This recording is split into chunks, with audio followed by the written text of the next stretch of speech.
It wasn't supposed to be this way for Team Canada against Czechia in the quarterfinals, yet an entire nation held its breath and Canada escapes with a 4-3 win in overtime. Pierre Maguire.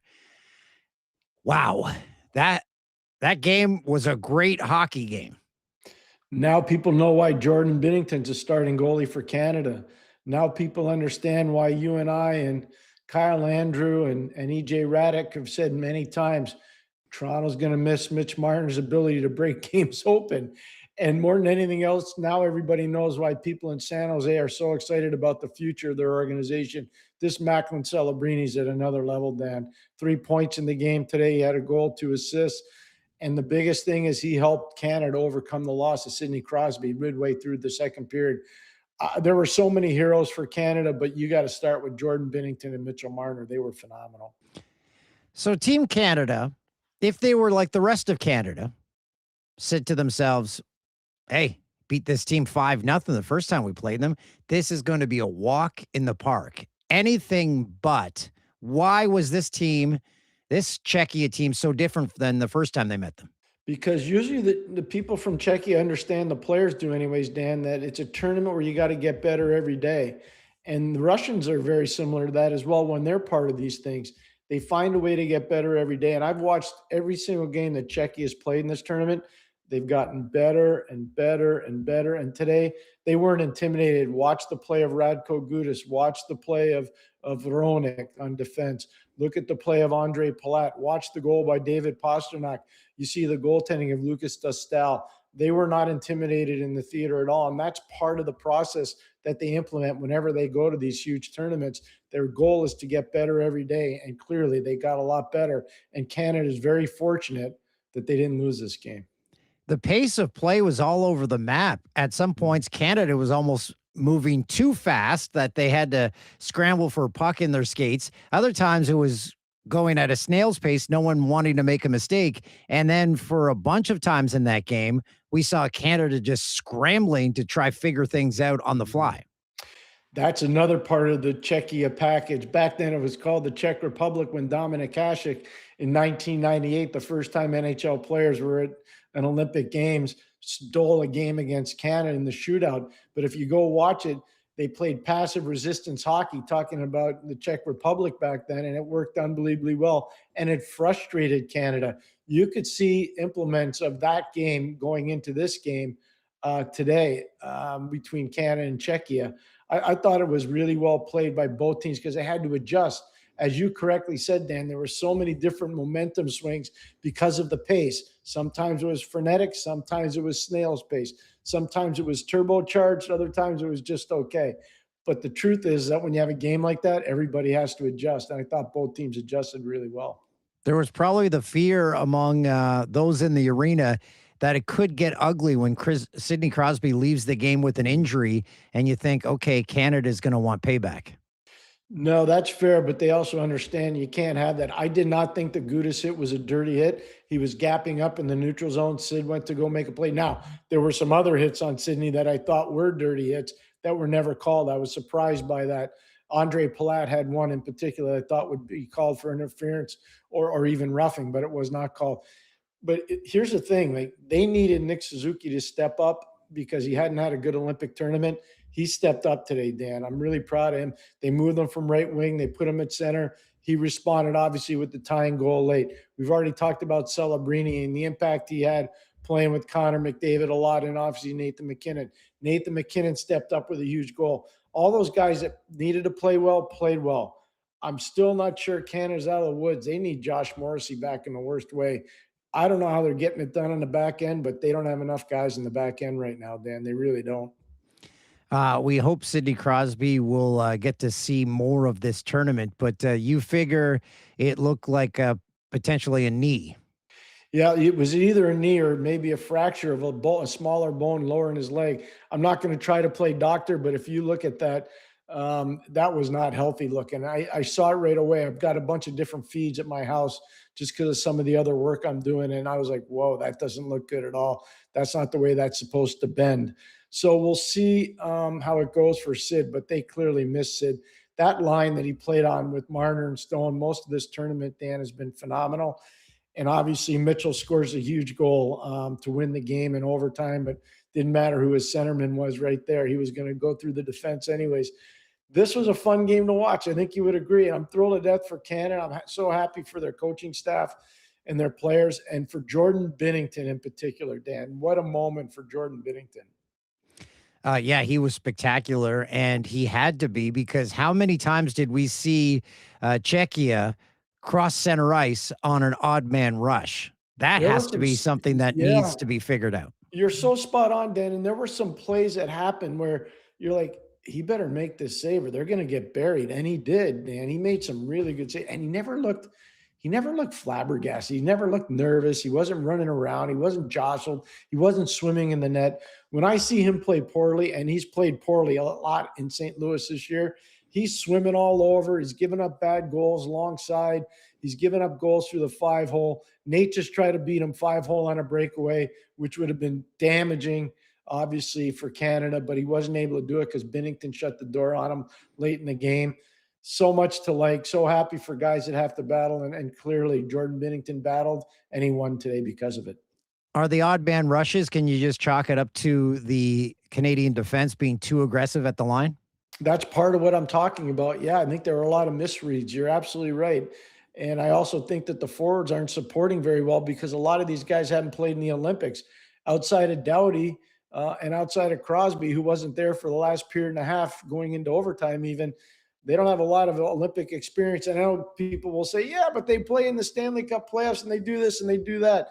Go listen to the quotes of Thomas Harley at the end of the game and what he says. I've played in game sevens in the Stanley Cup playoffs. I wasn't nervous. I was nervous for this. The Olympics are a completely different deal, Dan. I've done 8 of them.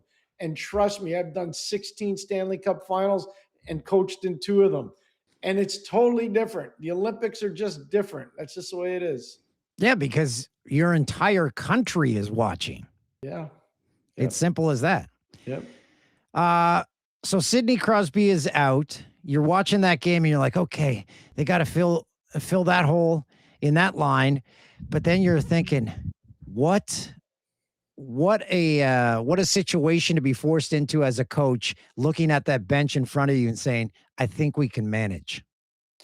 Yeah, well, you got enough assets. It's a Yes. good problem to have. Absolutely. I'd like to see Seth Jarvis get more ice time. I don't know if you agree with me on that or not, but I think Seth Jarvis can make a difference going forward. Tommy Wilson, I think you didn't see a lot of him as the game progressed because they were worried about penalties. I completely understand. I think Marchand can get some more ice time and handle it.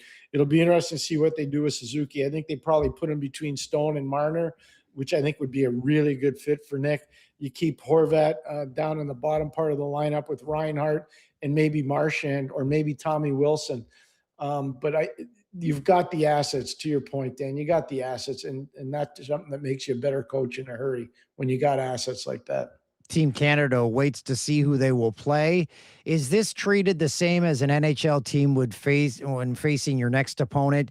Do you review the same amount of tape, or is it completely different because it's the Olympics? What does Team Canada do in the lead up to their next game? Oh, the coaches are breaking down tapes. They're digesting information, face-off plays, power play sequencing, penalty kill sequencing, forecheck, strong side rotation, weak side rotations.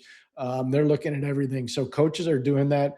They'll probably prepare a plan that has 5 points that they got to focus in on for the players. They still don't know who they're going to play, obviously, on Friday.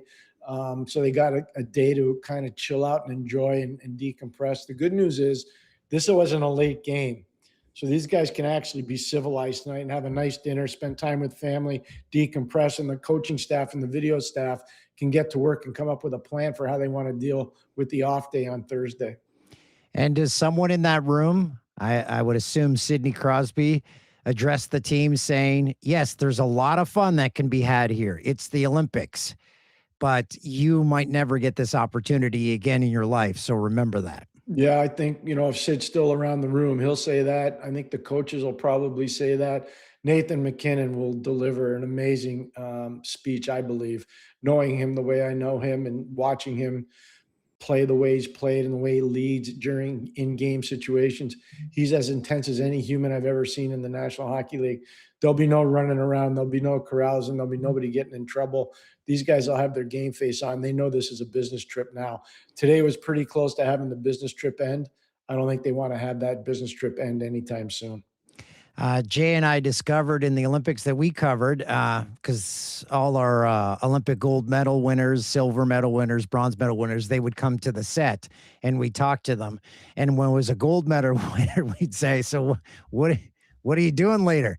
Because we discovered a gold medal at an Olympics in the host city gets you in anywhere. Oh, it gets you in anywhere. I would agree with that. I didn't win a gold medal, but I broadcast a gold medal game in 2010 in Vancouver, and I had a lot of fun after the game was over, Dan. I'll tell you that right now.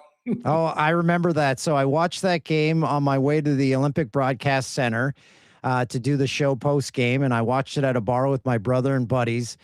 And I walked out onto the street in downtown Vancouver. People were, it was what I assume the 70s were like, or the 60s. And people were high-fiving policemen with open containers of booze. Cops were hugging them back. There were no rules once that gold medal was won on Canadian soil. That's really good. And I agree with that. And I'll give you my little story from that.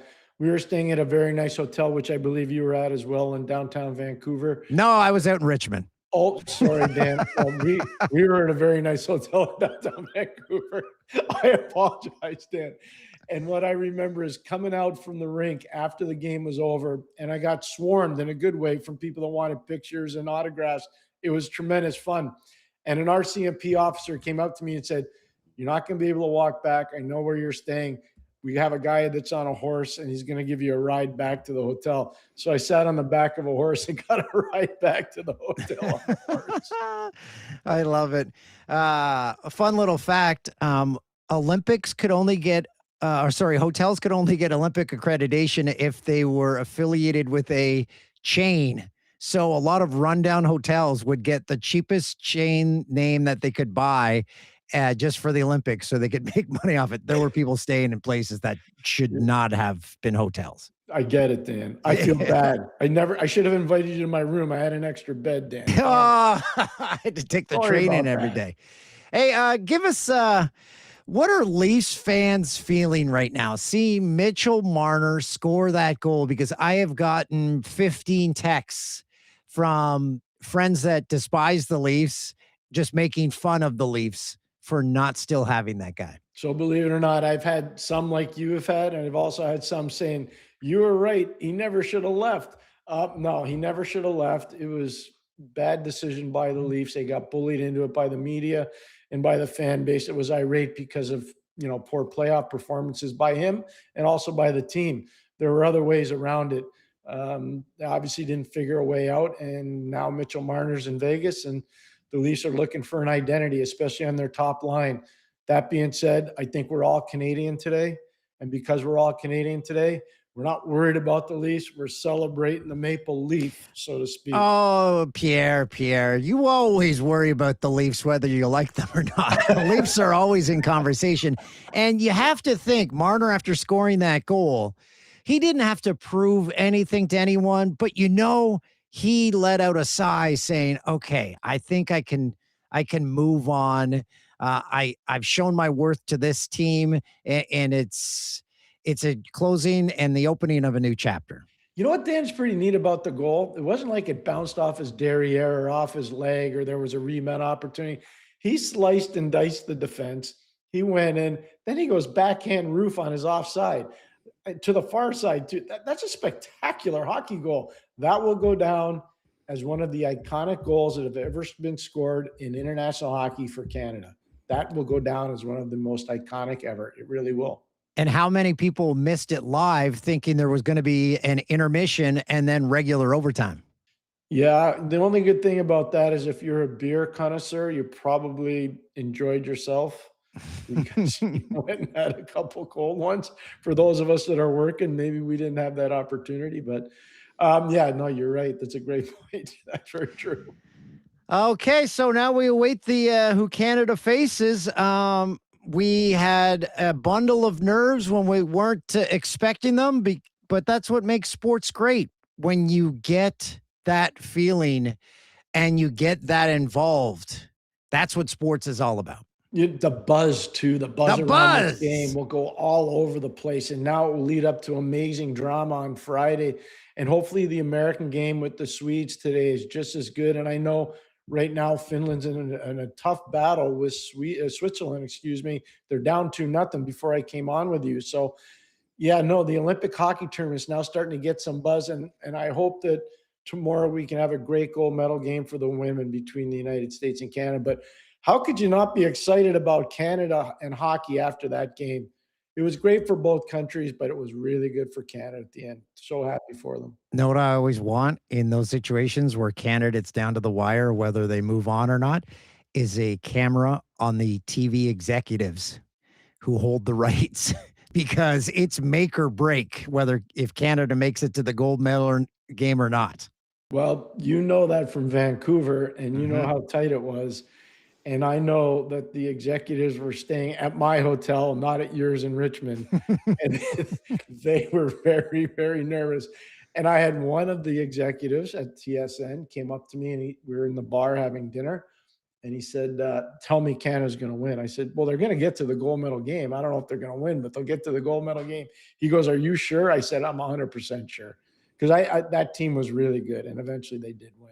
Yeah. But they were nervous, Dan. To your point, they were very Yeah, nervous. because it's between losing money or breaking even if they make it. Correct. Okay, Pierre, we don't have to worry about that. Let's go have ourselves a Wednesday. See you, buddy. You know that, Dan. I mean, it's that time of the year.